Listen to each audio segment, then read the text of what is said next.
स्वागत है दोस्तों आप सभी का आपके अपने चैनल पॉजिटिव थिंकिंग में। इस वीडियो में हम जानेंगे कि तुलसी जी जो इतनी पूजनीय हैं वह कैसे उत्पन्न हुई और उनका विवाह श्री विष्णु जी से क्यों हुआ।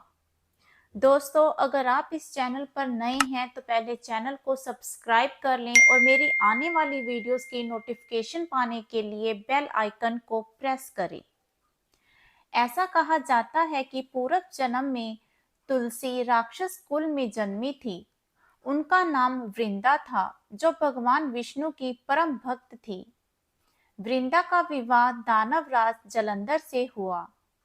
जब जलंधर देवताओं से युद्ध कर रहा था तो वृंदा पूजा में बैठकर पति की जीत के लिए अनुष्ठान करने लगी। व्रत के प्रभाव से जालंधर हार नहीं रहा था तो सारे देवता विष्णु जी के पास पहुंचे और उनसे मदद की गुहार की। सब ने भगवान से प्रार्थना की तो भगवान कहने लगे कि वृंदा मेरी परम भक्त है, मैं उसके साथ छल नहीं कर सकता। फिर देवता बोले, भगवान दूसरा कोई उपाय भी तो नहीं है, अब आप ही हमारी मदद करें। भगवान ने जलंधर का रूप रखा और वृंदा के महल में पहुंच गए। जैसे ही वृंदा ने अपने पति को देखा वह तुरंत पूजा में से उठ गई और उनके चरणों को छू लिया। जैसे ही उसका संकल्प टूटा, युद्ध में देवताओं ने जलंधर को मार दिया और उसका सिर काट कर अलग कर दिया। जलंधर का सिर वृंदा के महल में आकर गिरा। जब वृंदा ने देखा कि उसके पति का सर तो कटा पड़ा है, तो फिर यह जो मेरे सामने खड़े हैं वह कौन है? उन्होंने पूछा, आप कौन हैं जिसका स्पर्श मैंने किया?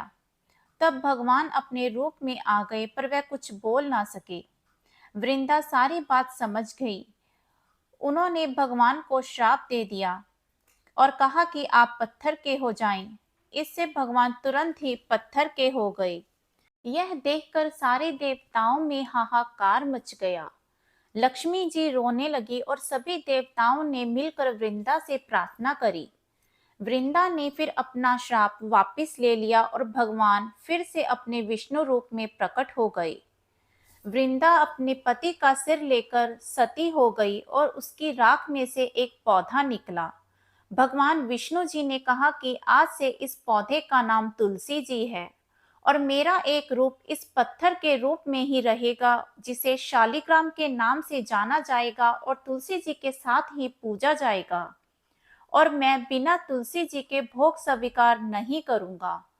तब से तुलसी जी की पूजा सभी करने लगे और तुलसी जी का विवाह शालिग्राम के साथ होने लगा। तुलसी जी का विवाह शालिग्राम के साथ कार्तिक मास में देव उठनी एकादशी को किया जाता है।